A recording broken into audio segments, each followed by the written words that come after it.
बड़ी खबर आपको भोपाल से बता दें, मध्य प्रदेश में बाघों की गिनती की जो गणित है वो फिर से बिगड़ता हुआ नजर आ रहा है, क्योंकि बारिश के कारण कैमरे में बाघों के जो पदचिन्ह है वो कैद नहीं हो पाए और ऐसे में केंद्र सरकार को आंकड़े ही नहीं भेजे गए हैं। टाइगर स्टेट का दर्जा के लिए सबूत ही नहीं भेजे गए हैं। आपको बता दें, पहले चरण में रातापानी अभ्यारण्य की अब फिर से गिनती होगी और 31 दिसंबर को अंतिम रिपोर्ट भेजी जाएगी।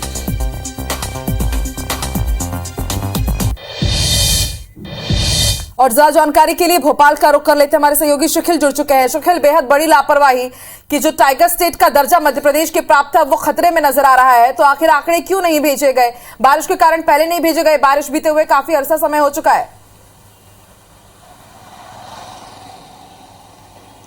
देखिए इस बात को समझना होगा कि बाघों की गिनती जो होती है वो दो प्रकार से होती है। एक बातचीत की जाए भौतिक, तो दूसरी बातचीत की जाए ट्रैप कैमरों के जरिए, और दोनों में ही सबूत बहुत जरूरी होता है।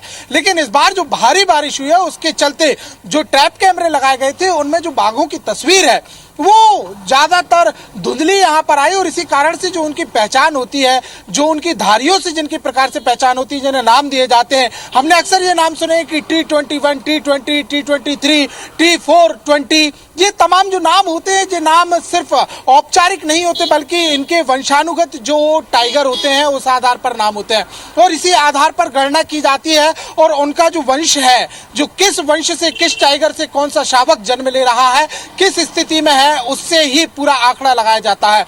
लेकिन जो इस बार भारी बारिश हुई उसका खामियाजा ये रहा कि जो ट्रैप कैमरे थे उनकी जब पूरी रिपोर्ट तैयार की गई है तो बहुत सारे ट्रैप कैमरों में समस्या आई, और इसकी सबसे बड़ी समस्या जो सामने आई है वो रातापानी अभ्यारण्य में आई है। वही रातापानी अभ्यारण्य है जिसे टाइगर स्टेट, जिसे जो टाइगर संरक्षित करने के लिए, बाघ संरक्षित करने के लिए केंद्र सरकार को फाइल भेजी गई है। फिलहाल यहाँ पर 116 बीट बाघों की है, जिसमें 60 से ज्यादा जो बाघ है वो फिलहाल मौजूद है। तो कुल मिलाकर देखा जाए तो अब वन विभाग फिर से एक बार टाइगरों की, या यूं कहा जाए कि बाघ गणना में फिर से जुटने की कवायद जो है वो शुरू की है। इसकी शुरुआत जो है अब्दुल्लागंज रेंज से की जानी है और रातापानी अभ्यारण्य से की जानी है। ट्रैप कैमरे लगाए जाने हैं। लगभग ये भी बताया जा रहा है कि 1800 लगभग ट्रैप कैमरे दोबारा से लगाए जाएंगे, और जो WSOR की जो टीम है वो इस पर पूरी वर्किंग करेगी, और इसके बाद फिर आंकड़ों को जुटाया जाएगा, क्योंकि एक संयुक्त रिपोर्ट मध्य प्रदेश से जाती है टाइगर स्टेट के लिए।